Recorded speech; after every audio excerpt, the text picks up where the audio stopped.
Hey everyone, and welcome back to That Was History. I'm Cliff Langston, and along with Jeremy Payne, we're bringing you some great content this week, including our second story today, so you better pay attention. It tells you how to use lettuce for other creative ideas other than eating it.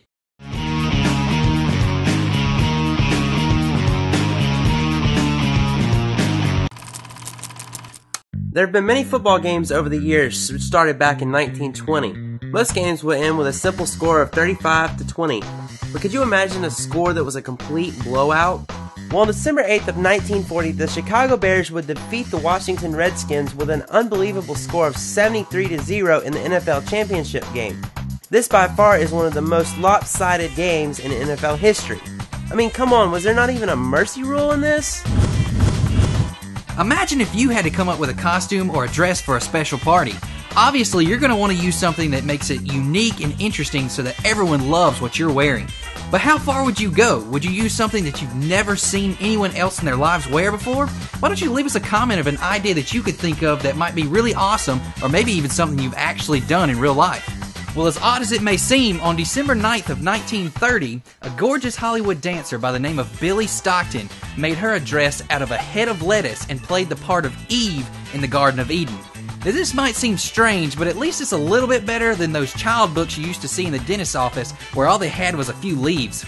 A little side information for you is that the backdrop used was actually donated by the local Chamber of Commerce, and the head of lettuce came from El Centro, which is famous for its lettuce. Okay, so this might sound strange to a few of you, but just imagine one of your relatives have passed away and they've requested that part of their body be buried in another country or somewhere special. How would you go about doing it? Or could you even get it there safely without being misplaced? On December 10th of 1929, Robert the Bruce, a Scottish hero who ruled as King and Freedom Fighter of Scotland, had his heart misplaced. Yeah, you heard me right, he had his heart misplaced. This was discovered when Dr. Reverend Christie suggested that his heart be buried in Israel. Although a shriveled up heart was found, experts said that it was not the right one. It sounds to me like it'd be better just to be buried in one solid piece. Typically, when people think of Pilgrims, they think of Thanksgiving and the discovery of the New World. But do you know when this actually happened? By show of hands, I want you to, wherever you are, stick your hand in the air if you think it happened in November.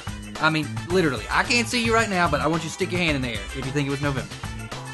Well, guess what? If you thought it was November, you are absolutely wrong. Well, now that I've officially crushed your self-confidence for the day, I'd like to tell you that on December 11th of 1620 was actually the day that 103 Mayflower Pilgrims landed on Plymouth Rock. That's right, it was actually in December, and it wouldn't be until the following year that Thanksgiving was celebrated due to a bountiful harvest. So just imagine you're walking through a museum and looking at all the valuable items and all the fancy paintings. Could they be stolen? Could someone be that smart to actually steal something that valuable? Well, on December 12th of 1913, the Mona Lisa was recovered in Florence 2 years after being stolen from the Louvre Museum in Paris. It was found in the hotel room of Italian waiter Vincenzo Perugia. Great discoveries of many countries have been noted over the years. Examples include the discovery of North America, small islands such as Easter Island, and other territories such as Greenland or Iceland. Well, on this day, December 13th of 1642, a country was discovered that is very popular in today's movies and our culture. This country was New Zealand, and it was discovered by Dutch navigator Abel Tasman. It all started with Neil Armstrong being the first man on the moon with the world-renowned saying, "One small step for man and a giant leap for mankind." There would be a total of 12 men that would step foot on the moon, but on December 14th of 1972, the last two would take their steps on the moon.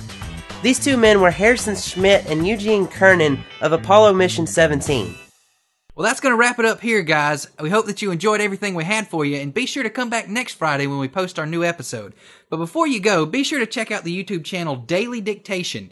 It's full of English tips and tricks that you don't want to miss.